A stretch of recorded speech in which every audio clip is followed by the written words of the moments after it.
You see all the van life photos, you watch all the van tours, but do you wonder what this nomadic lifestyle is all about? Are you curious about life on the road? Social media calls it #vanlife. We call it home.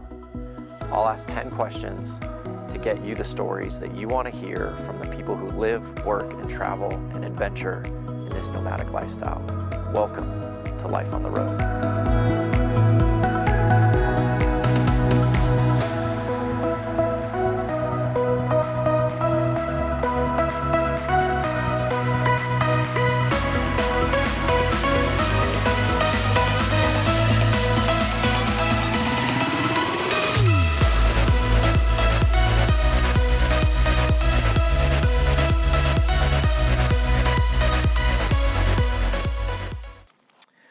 Good? Yep. Okay. Welcome to another episode of Life on the Road, where I ask 10 questions to get you the stories that you want to hear from her life on the road. Welcome. Thank you. Thanks for having me. This is amazing. We are in Bend, Oregon on a very random meeting. I am coming off 2 shows of the Grateful Dead at the Gorge and came down to Bend on my way to San Francisco to stop and see friends, and I see you. I just happened to be here. And you just happen to be here. You drove by and I saw your beard. I know. That was hilarious. Like all of a sudden I get a message and you're like, are you here in Bend? And I was like, yes. Like, how do you not like know that? Or yeah. Yeah, you just drove by me. I know. I didn't even like recognize the rig, which is terrible of me. So sad. I know, so sad, right?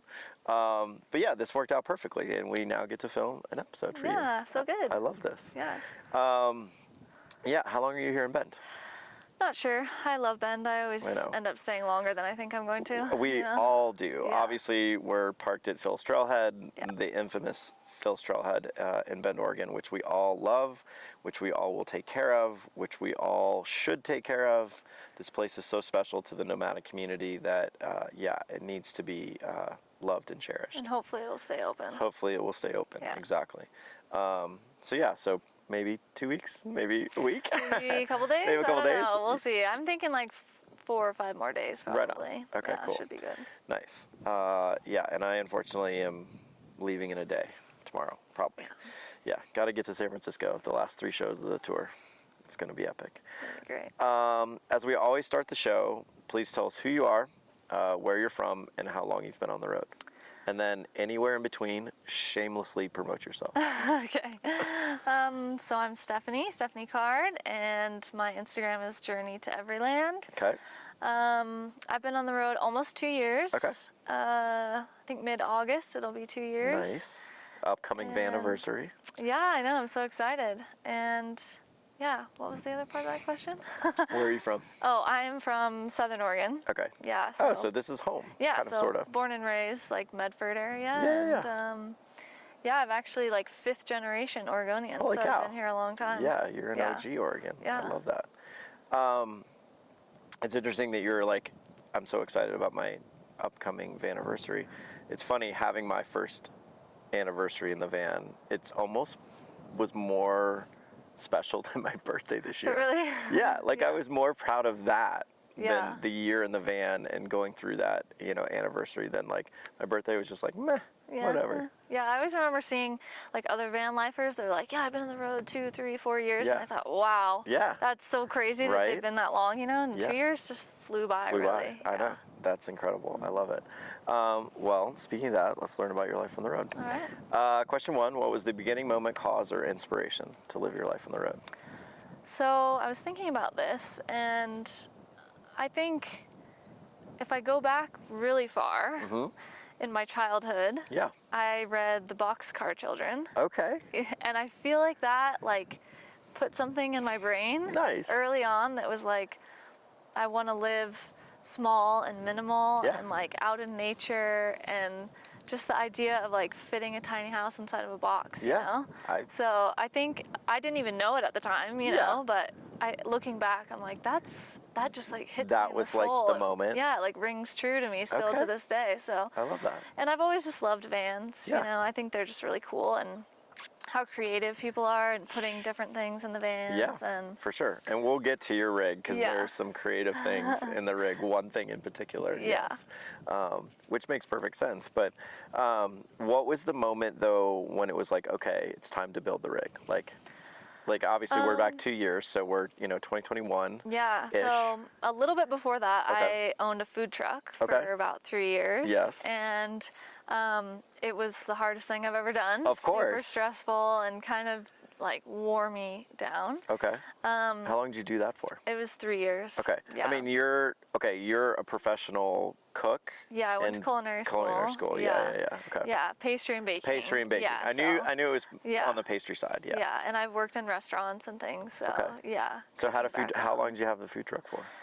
3 years. Okay. Wow, that's a long time. Yeah, so it was long enough. It was long enough. You were like, I'm done. Yeah. Okay. So I just was go, stressed all the time, and I think I just kept seeing all these people in van life on Instagram and everything, and just they're so free and moving slowly and intentionally, and it just felt like the opposite of how my life was. Okay. And I'd always thought it'd be so cool to build out a van. Yeah. It'd be so cool. I kept thinking, and then as I was ready to like sell the food truck off, I was like, what's next for me?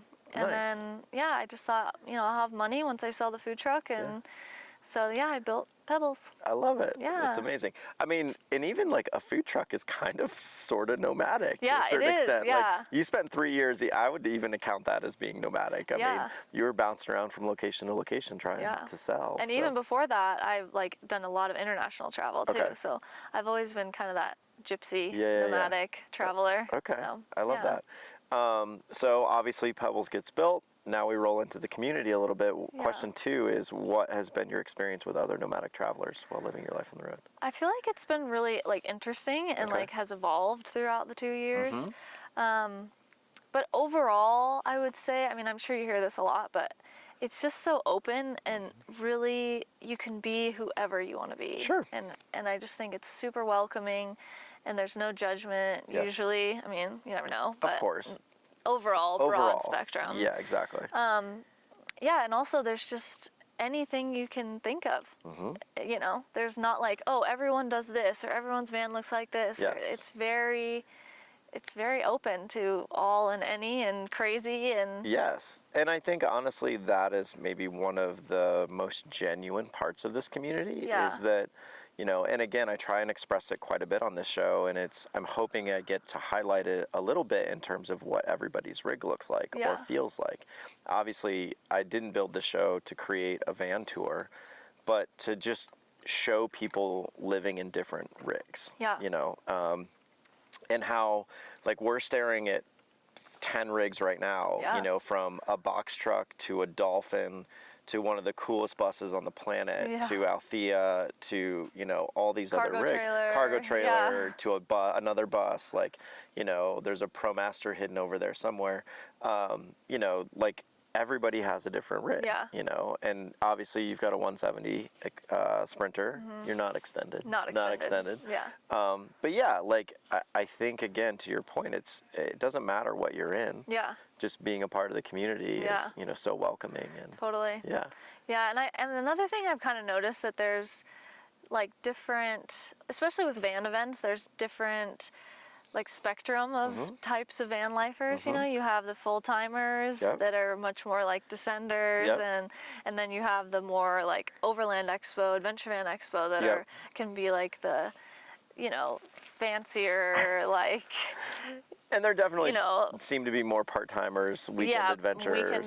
Weekenders, So I think, but it's, it still goes back to there's a spectrum and anybody and everybody can do it. And it is always welcome. Yeah. That's, I try and express that so much on this show in a sense that, like, it doesn't matter what you're in. Like, we've talked about it all the time. Come out your car in a sleeping bag or an empty van and a floor in a sleeping bag. Yeah. And, like, just be a part of the community and they'll accept you. Yeah, totally. And you'll make friends. And, what about making friends on the road and within this community, and like what's that been like?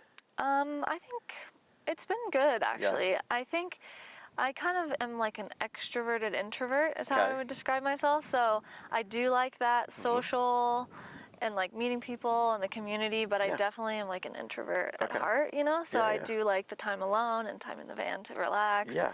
But so yeah, sometimes in like big group settings and like the big events, like Descend, it can be like overwhelming for me, and it's hard for me to connect, you know, like individually with people. But yeah, I like finding like little pods of people and like having the smaller groups, and I feel like I've been able to find like really close community. And and I also love, another thing about community is that I love, like even last night, you know, somebody was like, oh, I know you, and oh, you know her, and you know, and everyone's like kind of connected in such a weird way. Yeah, I mean, it's the true Kevin Bacon 8 degrees of separation in the sense that, like, you know, you start matching Instagram accounts and you're like, yeah, we know like 25 of the same people. Exactly. Like, you know, actually, I believe it's Jess that actually just drove by.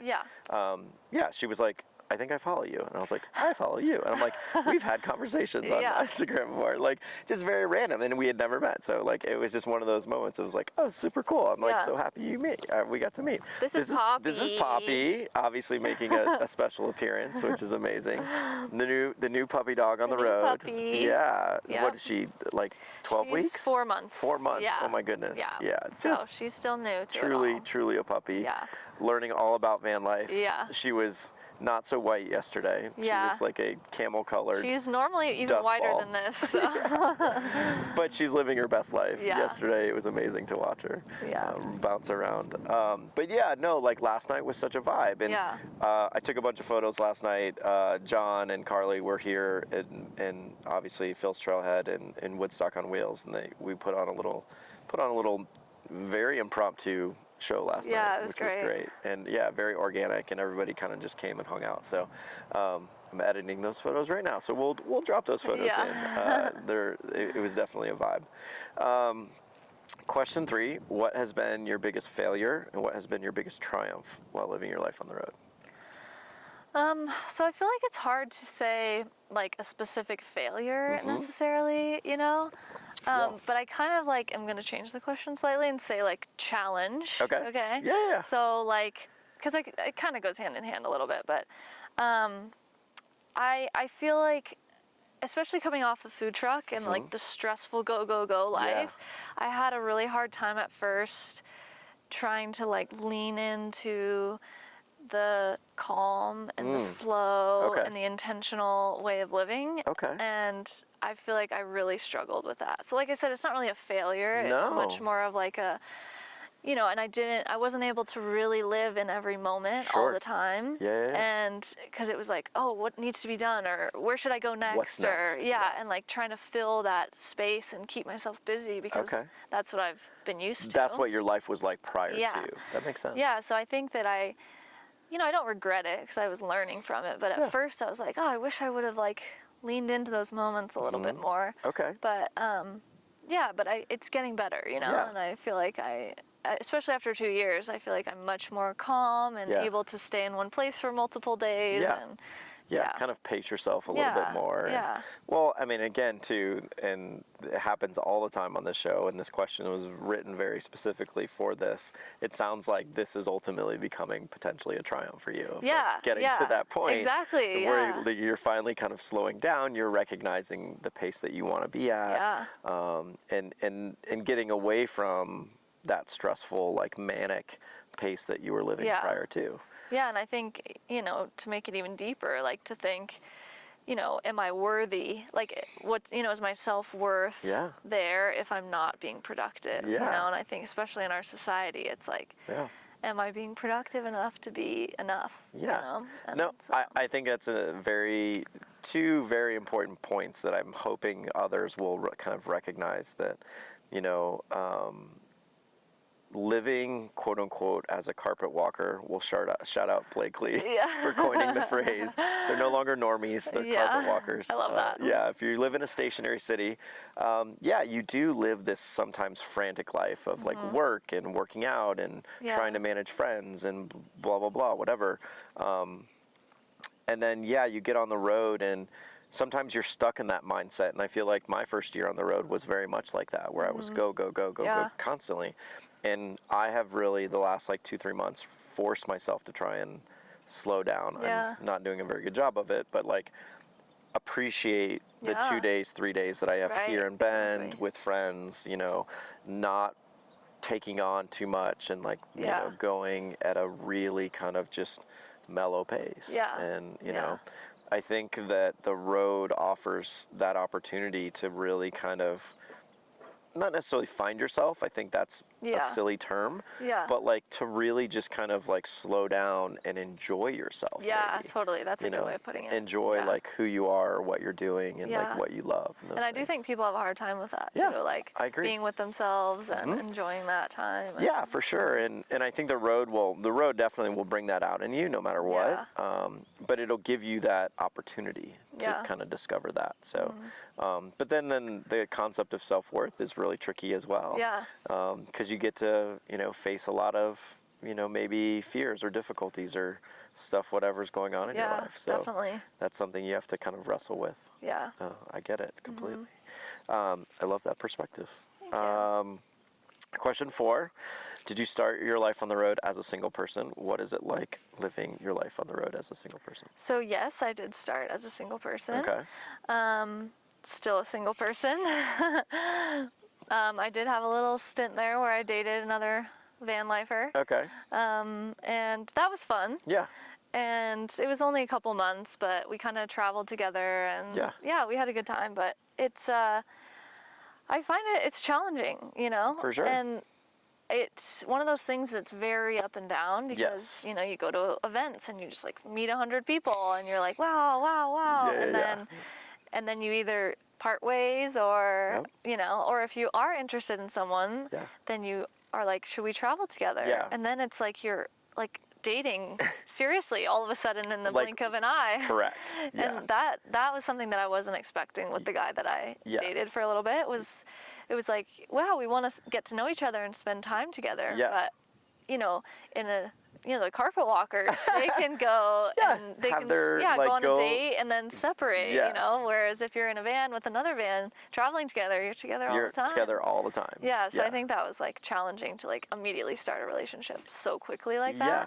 And then that's kind of, and it's been said a lot on this show and within this community, is like it's friendships in a pressure cooker. Like if you do want to get to know somebody well, like you're just going to have to spend time together. Yeah. Like at the end of the day. And sometimes that can be hard. Yeah. And like sometimes that doesn't work out. Or like even in a relationship setting, it's like you're going to spend, you know, even if you have separate rigs or, you know, you camp a little bit away from one another, you're still going to be in proximity and like you're going to get to know this person quite well, you know, quickly. Super well, super fast. Super well, super fast. Yeah. So, but I mean, I haven't really done much other dating. I know some people do like the casual dating thing when they go into cities and stuff, but the introverted part of me is like, hasn't jumped off the cliff on that one yet. But, that's fair. Yeah. I get it. So. What was it like? Talk about the few months that you did date on the road. Like, did you guys have separate rigs? Yeah, we had separate rigs, which was like the best thing. Is that your ideal? I like to sleep by myself. Okay. Really. Yeah. So like, even though we were dating, I was like, okay, good night. You go into your van, I'll go into mine. You know. Yeah, I mean, I think it's funny. Again, it's the reason why I asked the question is it gets talked about a lot on the show. Yeah. You know, we've talked about what is the ideal dating setup on the road. Yeah. And we're like, okay, if you're a Woodstock on Wheels and John and Carly, you guys are building the bus together. Yeah. Like thinking about how each of you use the space and you guys are creating this space together. Yeah. If you're meeting somebody on the road with your own rig, I feel like you gotta have that other vehicle, like so that you can go back and forth. Definitely. I've thought about like I do have a 170, so I have a lot of space, but I think it would be hard to integrate someone into my space. There is no way I could bring somebody into Althea. Like Althea is huge and monstrous and obnoxious, but there's no way. Yeah. I mean, it would be there is a way, but it would be a challenge. Yeah. Like I'm not sure I would enjoy it. Yeah.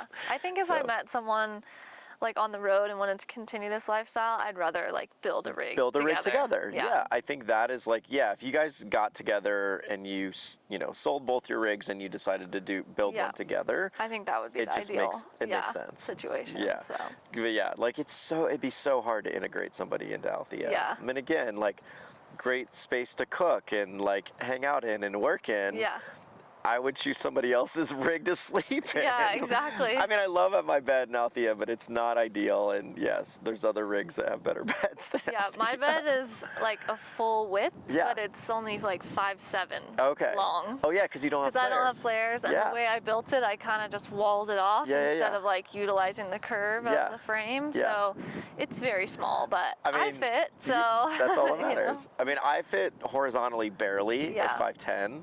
With both flares, and then it's like 6'2", I think, lengthwise. Oh, that's good. Yeah, I mean, it's a big bed, but it's tall because of my bike heights. Yeah, so it kind of is what it is. Speaking of beds, best place or craziest place you've had sex during your life on the road? I feel like I'm very boring in this question, you know? I mean, you're probably not boring. Yeah, I mean, I think just like in the van, I guess. And is there a place or a location that like you were parked at, and then next morning you woke up, have coffee, and you're like, fuck, this is amazing. The view's insane. Yeah, it was like in Colorado, near like Twin Lakes. I know think. Twin Lakes. Yeah, I was just there. Like there's like up on with a view, and there's like the aspen trees that were changing color, and it was kind of one of those That's moments. Perfect. It was like, wow. Yeah. That's what we all truly love. Yeah. That's amazing. I know Twin Lakes very well. Yeah, it's a great spot. It is a great, great spot. Question number 6. How do you make money while living your life on the road? So I manage Airbnbs, short-term rentals. Nice. So my family and I own 4 houses. Sweet. And I manage them from afar. So awesome. All remotely. I just basically manage staff that does everything. Yeah. And yeah, it's actually a great gig. It's pretty ideal for life on the road, because I always tell people I'm like always working because I have to be on call all the time, but I'm also like never working because my like actual day-to-day like sit down and get work done is so minimal that it's probably 5 to 10 hours a week max that I do. Yeah. So but you're always need to be there. So I have to have service, and I have to be on call. Yeah. Yeah. So Starlink is in the van. Starlink is in the van, definitely. Yeah, it's funny now that like, you know, Starlink is within this community has become so prevalent. It's now something that I ask all the time is like, you know, do you have Starlink? Is that something that you need in order to like, you know, accomplish your work? Yeah. And, you know, it's become such a game changer in this community in a sense that like, you know, now even with the InMotion but just everybody having the standard, you know, being able to really do anything they want, you know, creatively or non-creatively. It's great. It's amazing. Yeah, it definitely was like the first, I got it probably, I don't know, like a year ago maybe. But yeah, like the first year, it was hard because I couldn't really go off grid. Yeah. And, you know, the best campsites usually don't have service. Correct. So I basically could only go to the mediocre ones. Yeah. Or you had to like venture back to service quickly. Yeah, exactly. Like I couldn't stay days or even really one full day at a time. And so yeah, Starlink was a game changer for me. For sure. I can go anywhere. Yeah. And I mean, it's one of those things that I feel like if you're truly traveling into the backcountry or you're truly traveling nomadically, in that sense where, you know, you want to get to these remote locations. It's almost become kind of a must. You know, especially if you're working full time. You know. Totally. And, I mean, like I love the fact that like I can be in the middle of nowhere, Colorado, and you know, be able to take like client calls, stream 4K. Yeah, exactly. If you need to, 100%, it's great. Or upload, you know, terabyte-sized files, which is insane. Question 7, what is your rig, who built it, and why did you choose it to live a life on the road? So my rig is Pebbles. Pebbles. And she is Very a 170. What color is it from Mercedes? It's silver gray. Like, it's not the blue gray. Yeah, because blue gray is the darker. Blue gray is my color. Yeah, so it's silver gray. So it's kind of a unique color. I don't see it very often. I, like, again, never see this color. So that's why, Yeah, it's kind of, I like it. And it's a good, like, when it gets dirty, you can't really see kind of a color. So. It's super subtle, which I love as well. Yeah, and then sometimes in pictures, people think it's white. Yeah, which is, you know, I, like, from afar knew that it was definitely not white, but I was curious. Silver gray. Okay, cool. I love it. Yeah, so I built it. Okay. Yeah. What year is it? 2020. Okay. 2-wheel drive. two-wheel drive, 170 high roof. It's actually a Freightliner Sprinter. It is? Yeah. Interesting. So Freightliner and Mercedes are owned by Daimler. Yep. So it's the same parent company, and it's actually the exact same rig except for the logo on the front grille. That's really interesting. I thought they ended that in 2018, but I guess if it still went through 2020. I think Freightliner is still making them, and I think they market more towards like commercial. Correct. They're cargo vans at the end of the day. Yeah. So the reason I got it is because my dad owns a trucking company, and he was able to get me a fleet discount because he buys Freightliner trucks all the time. So that worked out. I thought I might as well get a new van with a good discount, you know, instead of, because I was looking at used ones, but a new one with a discount was pretty good. Heck yeah.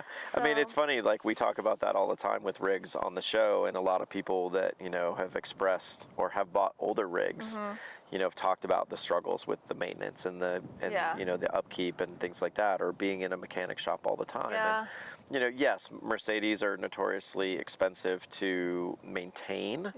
But if you're buying a newer rig, you know, you're not going to have the breakdowns or the issues. Yeah, and you got the warranty and all those things. Which is nice for peace of mind. Yeah, exactly. So, and then you built everything out yourself? Yeah, so I built it out myself, and it took me about 8 months to build it out. We're going to get dusted here in a second. Yeah, we'll get dusted out. Welcome to Bend, Oregon. Yeah, in the desert. In the desert, exactly. Okay, so built it out yourself. Yeah, I built it out. It took about 8 months. My uncle helped me a lot. He's good with woodworking, and he had all the tools and let me borrow them. So I was really grateful for that. Nice. Definitely would not have been able to do it without that. And yeah, so he could help me a little bit on the weekends, and then I just worked the rest of the time. And that's amazing. It was a lot of trial and error. A lot of mistakes were made. A lot of crying happened. I feel like that's fairly common in DIY builds. But there's one specific key feature, and we'll show all kinds of photos of the rig. But you have one of the most, well, I think it's one of the coolest features because I love to cook, and you're obviously a professional cook. You have almost a full-size oven in your rig. Yeah, it's definitely smaller than an oven, like a full-size oven, but it's a legit oven. It's the biggest fucking oven I've seen in a van, in any van I've ever seen. Yeah, I mean, it's awesome. I actually use it all the time. It's a propane oven with 3 burners on top. And it's great. It's super efficient. And I love where it is in the rig. It's like it's one of those things where I remember seeing it for the first time at Descend last year. Being like, holy shit, that is like such a well thought out design. Especially for somebody who cooks and loves to cook, and you know, I think it's perfect. And like you said, you'll show pictures, but the way I have it laid out, it's really easy for multiple people to be in there cooking at once. So I really like that. Again, a large oven, which again usually takes up quite a bit of space. But where you've positioned it in the rig makes perfect sense. And it's been awesome. I'm really grateful that I put that in there. I love to like bake bread and bake cookies and I mean, if that's what you did, or you know, do quote unquote as a past profession, like I still think you carry that passion. So that you still get to do that in the van, I think is pretty amazing. I think having the food truck kind of muted my passion for cooking a little bit, and putting it nicely. You know? I definitely was like very tired of cooking after that, and I really wanted to like bring that passion back for it. So I knew it was going to be important for me to have a kitchen that I could like actually cook in. I could cook almost anything in that kitchen. Of course. And I recall a very good pie being made at Descend on Bend. Yes, I did make a pie. That, you know, between maybe the sous vide ribeye that I made and the pie that you made, it was like a feast. It was so good. I expect, well, no, you're not going to be at Descend this year, sadly. I'm not. I was hoping to have that pie again. Well, next time I see you, I'll make you a pie. I love that idea.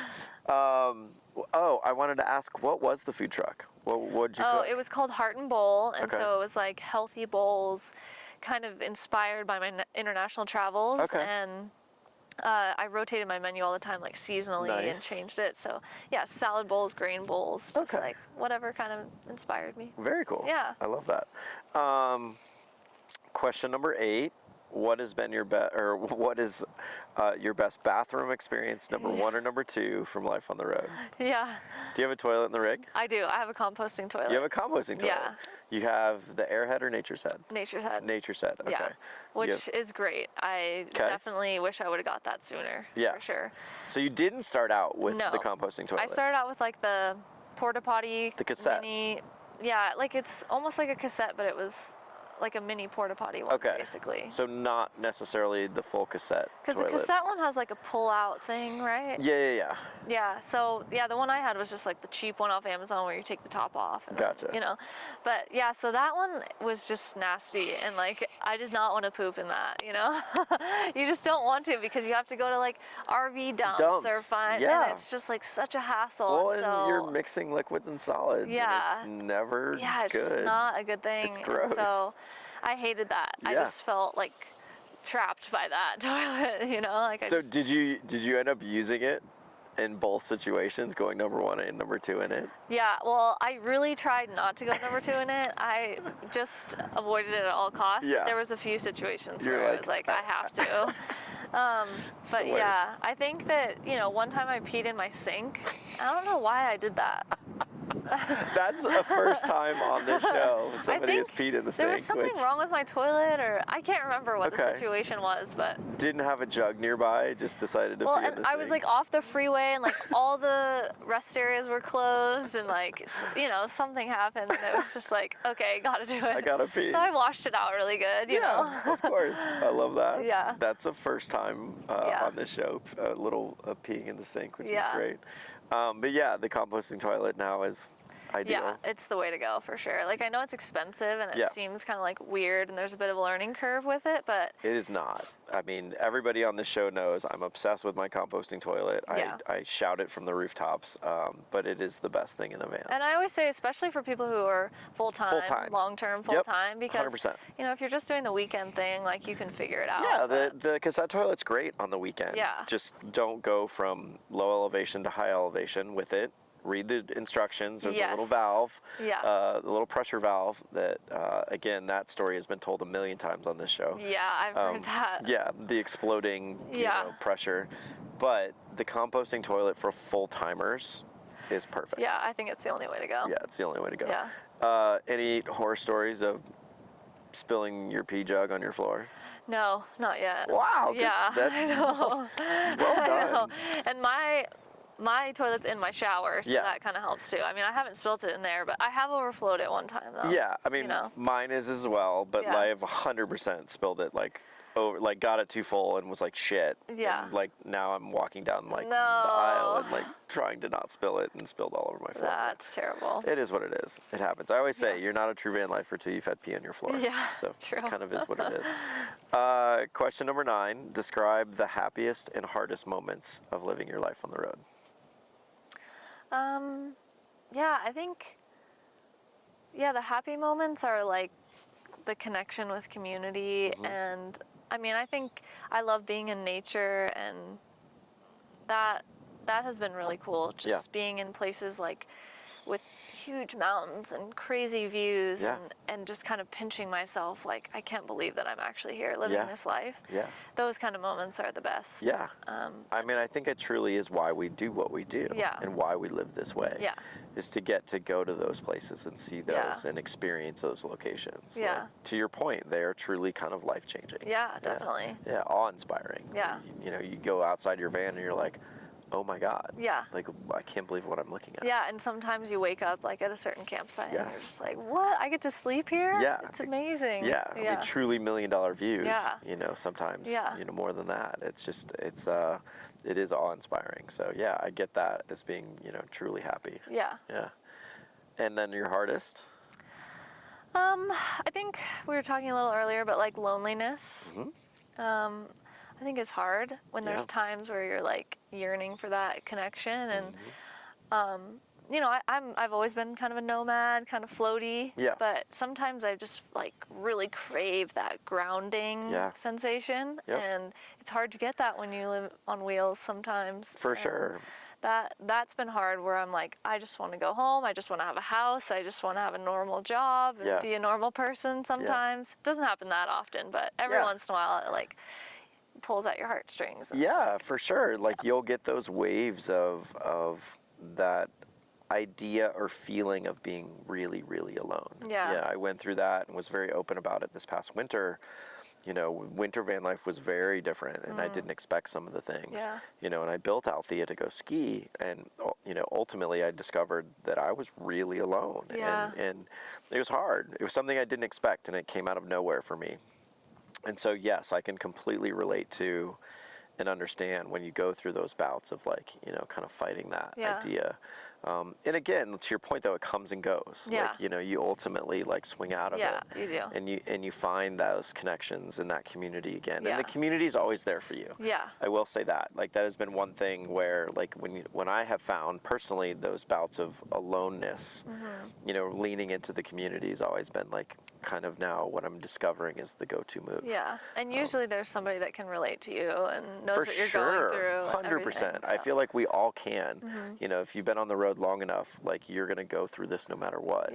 And it's why we talk about the idea of being alone on this show, is I want others that are getting into van life or thinking about van life or nomadic travel to realize that this is going to happen. Right? Like there's definitely times where you feel lonely, for sure. There's no escaping it. Like you can be amongst friends every single day. I mean, John and Carly have referenced they've not had like a night alone in months and months and months, but I know Carly and we've had conversations about being alone and feeling that loneliness. So even if you're around people, like you're just gonna go through it. Definitely. So, you know, be prepared for that idea. And I definitely would agree with you. That can easily be a very hard moment. That's probably the hardest moments for me. But what about any like physical issues or issues as a solo female traveler? You know, people ask me all the time, like if I'm scared or how I keep myself safe. That's a very common question that I get. Of course. Which is fair. But yeah, I think that I always tell people it's really cliche, but I really am in tune with my intuition. And I think that's like my best weapon, you know, against whatever's going to happen, because you never know what's going to happen. Correct. You have zero control over what's going to happen in your life, but if you can really tap into that and say, I just don't feel good in this situation. It's something, my spidey senses are telling me it's not the right place for me to be. 100%. And there has definitely been times where I've just like got in my van and left, because it's just like, even though it might be a beautiful campsite and it seems fine, if you just feel that, you know, it's like you got to listen to that. I'm so glad you said that, because again, and it's been said so many times on this show, in a sense that like there's been so many solo female travelers that have been on the show. Kudos to all of y'all. And that is the one thing that they've all relied on. Trust your intuition. If your gut says, hey, I don't feel good here, go. Like you live in a van that drives with four wheels. You can just go at any time. You never are tied down to a place. And so I think that, you know, piece of advice is, you know, again, so well said, and you know, I'm really glad that you said it and spoke about it so eloquently, because it's so important. Like if you're a solo female, and that doesn't necessarily go to even solo female travelers. I've gotten to a spot, any solo traveler, and felt like this is sketch. Like I don't feel good here. Like I've left some rough stops. I've left some like, you know, gas station areas, you know. Been like, I'm gonna go down the road a little bit. Or even like people that you talk to, like normally I'd say the majority of the time people are just like curious and want to know about the lifestyle and are like, wow, cool van.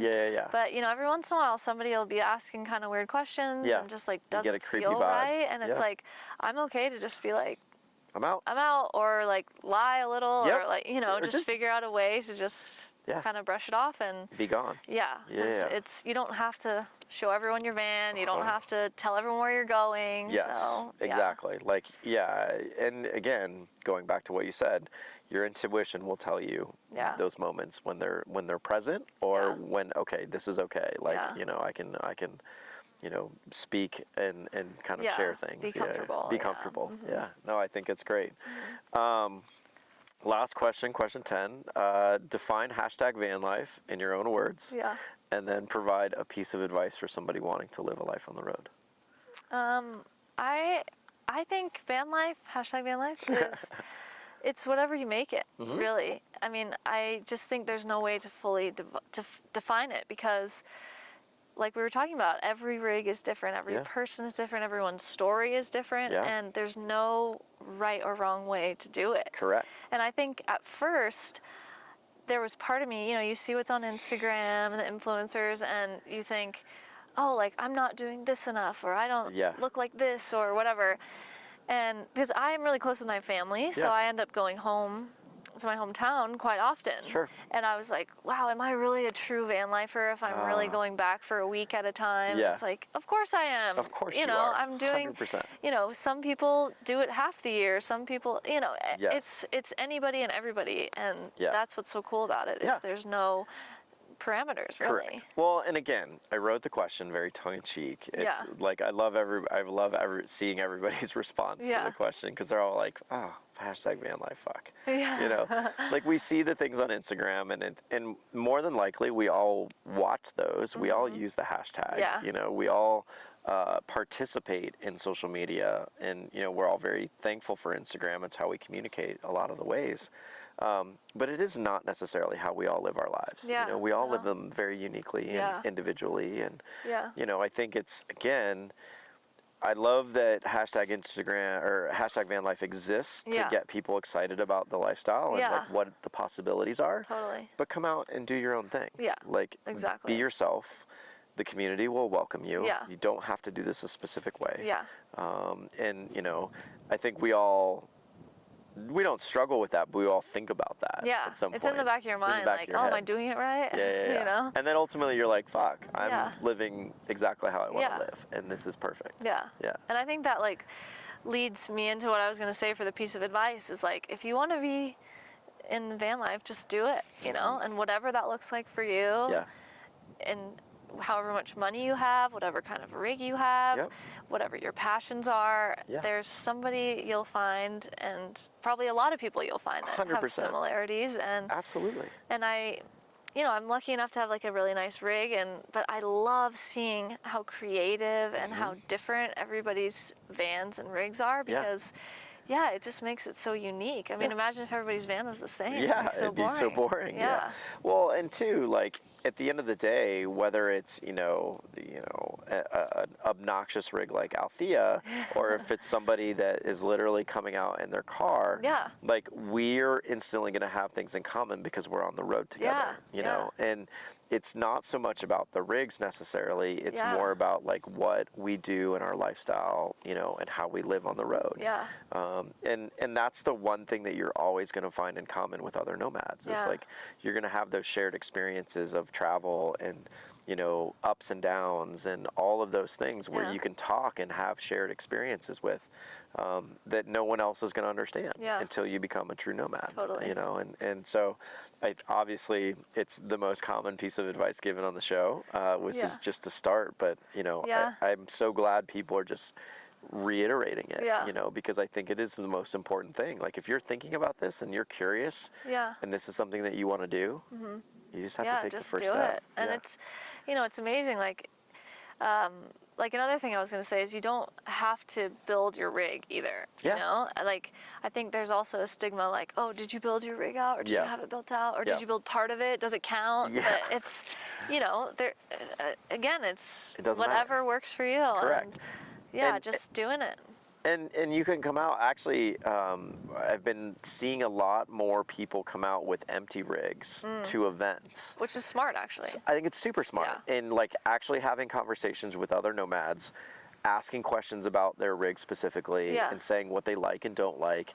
And you're picking up all these ideas, and then you're seeing them in person, and then you can slowly integrate that into your own rig, which I think was, you know, truly a brilliant idea. Had this young kid at Descend on Pinnacles, was doing just that, had like an empty shell.